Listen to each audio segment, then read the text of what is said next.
দরজায় কড়া নাড়ছে ফুটবল বিশ্বকাপ। উত্তর আমেরিকার মাঠে বিশ্বসেরাদের লড়াই ঘিরে যখন বিশ্বজুড়ে উন্মাদনা, তখন আয়োজক দেশ যুক্তরাষ্ট্রে বসবাসরত বাংলাদেশিদের মধ্যে দেখা দিয়েছে মিশ্র অনুভূতি। একদিকে ঘরের মাঠে বিশ্বকাপ দেখার রোমাঞ্চ, অন্যদিকে প্রবাস জীবনের ব্যস্ততায় কিছুটা ভিন্ন বাস্তবতা। যুক্তরাষ্ট্র থেকে সিদ্দিকুর রহমান সুমনের পাঠানো তথ্য ছবিতে ডেস্ক রিপোর্ট। বাংলাদেশে বিশ্বকাপ মানেই রাস্তা জুড়ে পতাকা, জার্সি আর উৎসবের আমেজ। কিন্তু যুক্তরাষ্ট্রে সেই চেনা উন্মাদনা তুলনামূলক কম। কর্মব্যস্ত জীবন আর ব্যক্তিকেন্দ্রিক সংস্কৃতির কারণে ফুটবল উন্মাদনা অনেকটাই সীমাবদ্ধ থাকে পরিবার, বন্ধু কিংবা অনলাইন আড্ডায়। বাংলাদেশের মতো পতাকা ও জার্সির জমজমাট বাজারও এখানে খুব একটা চোখে পড়ে না। সবাই নিজ নিজ কাজ নিয়ে ব্যস্ত থাকায় বিশ্বকাপের আবহ অনেকটাই ভিন্ন।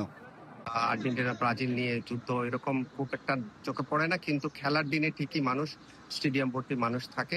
মানুষের উন্মাদনাটা ওই খেলার টাইমেই দেখা যায়। তবে প্রথমবারের মতো যুক্তরাষ্ট্র, কানাডা ও মেক্সিকোয় বিশ্বকাপ আয়োজন ঘিরে প্রবাসীদের মধ্যে আলাদা আগ্রহ ও উত্তেজনা কাজ করছে। এছাড়া মেয়র জোহরান মামদানির কারণে নিউ ইয়র্কে কিছুটা হলেও বেড়েছে আগ্রহ।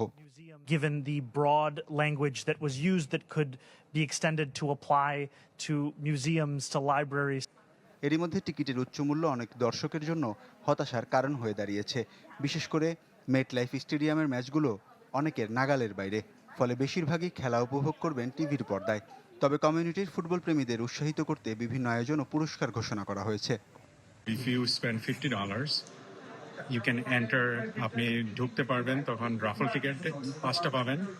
আমাদের ড্র হচ্ছে কি এই শনিবারে 2টা টিকিট মেডোল্যান্ড। আমরা আপনাকে ফিলাডেলফিয়াতে পাঠাচ্ছি না, মেক্সিকোও পাঠাচ্ছি না, বাট আমরা টিকিট দুটো দিচ্ছি। এটা হবে নিউ জার্সিতে। এদিকে সাম্প্রতিক এক জরিপে দেখা গেছে বিশ্বকাপকে অর্থনৈতিকভাবে ইতিবাচক মনে করলেও স্থানীয়দের বড় উদ্বেগ ট্রাফিক, গণপরিবহন এবং বাড়তি জনসমাগম। সৌভাগ্যবশত যদিও আমেরিকা আয়োজন করতেছে, কিন্তু চোখে পড়ার মতো সেই রকম কোনো উন্মাদনা নেই। বাঙালিদের মধ্যে হোক বা বিদেশিদের মধ্যে হোক, সবাই সবার কাজ নিয়ে ব্যস্ত আছে। সব মিলিয়ে বাংলাদেশের মতো সর্বজনীন উৎসব না হলেও বিশ্বকাপের বাঁশি বাজলেই যুক্তরাষ্ট্রের প্রবাসী বাংলাদেশিরাও যে ফুটবল জ্বরে আক্রান্ত হবেন সে বিষয়ে কোনো সন্দেহ নেই। Desk report, channel 24।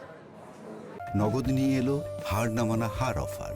সর্বনিম্ন 10,000 টাকা রেমিটেন্স নগদে পাঠালে থাকছে স্বর্ণের হার জেতার সুযোগ।